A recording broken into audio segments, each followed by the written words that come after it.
কভলম বিচ। মই আজি এই ভিডিঅ'টো কৰিছোঁ কভলম বিচৰ ওপৰত। প্ৰিয় ভিউৱাৰ্ছ, ভিডিঅ'টো এবাৰ শেষলৈকে চাবচোন। এটা সুন্দৰ বিচ, ত্ৰিবান্দ্ৰমৰ পৰা প্ৰায় 50 কিলোমিটাৰ দূৰত এই বিচটো।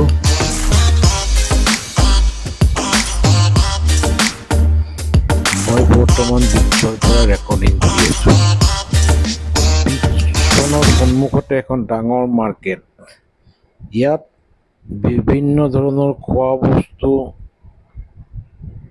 কাপোৰ, চেণ্ডেল আদিৰ এখন ডাঙৰ মাৰ্কেট আছে।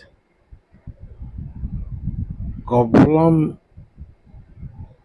চহৰখনেই এটা ক্লিফ টিলাৰ ওপৰত,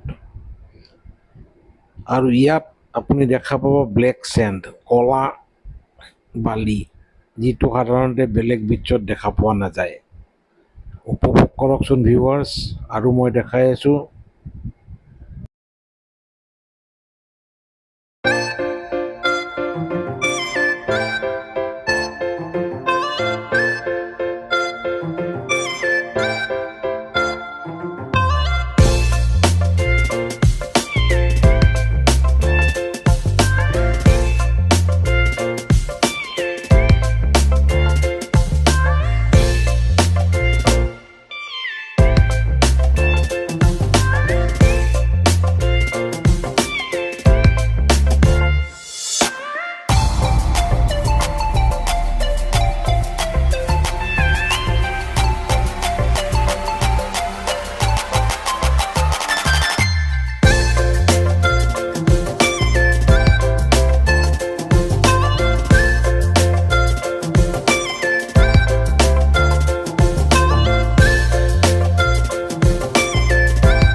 এই সাগৰৰ পাৰতেই বহুত ডাঙৰ ডাঙৰ হোটেল, ৰেষ্টুৰেণ্ট আদি আছে।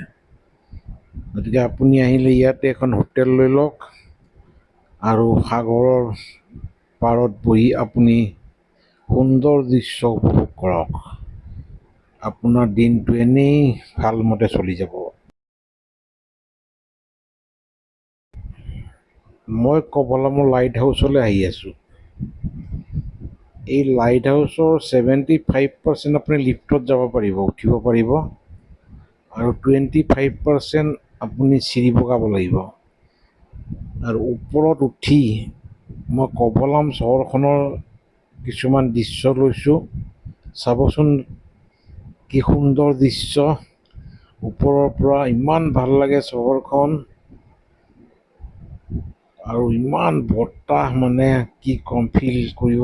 আপোনালোকে গ'লেহে তাতে ফিল কৰিব কেনেধৰণৰ এটা অনুভৱ হয়। Sorry ass DJ.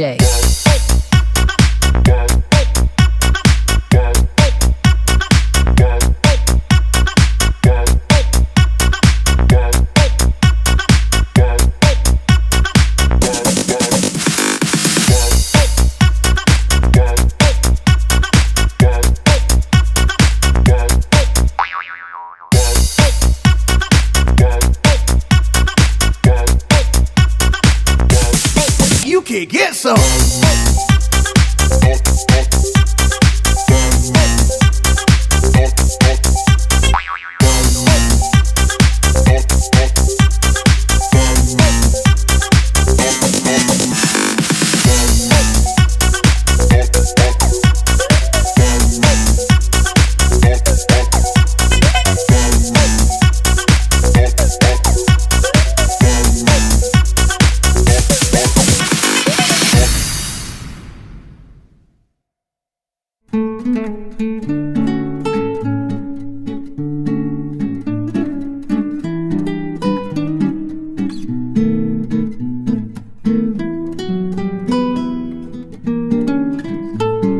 লাইট হাউচৰ পৰা মই এইবাৰ আহিলোঁ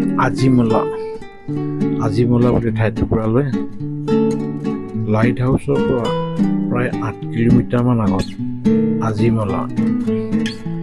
আৰু ইয়াত সাগৰৰ ঠিক ওপৰত টিলা তাত এটা বহুত পুৰণি শিৱ মন্দিৰ আছে। আৰু ইয়াত এটা লৰ্ড শিৱাৰ ষ্টেচু এটা নতুনকৈ কৰিছে, যিটো 58 ফুট ওখ।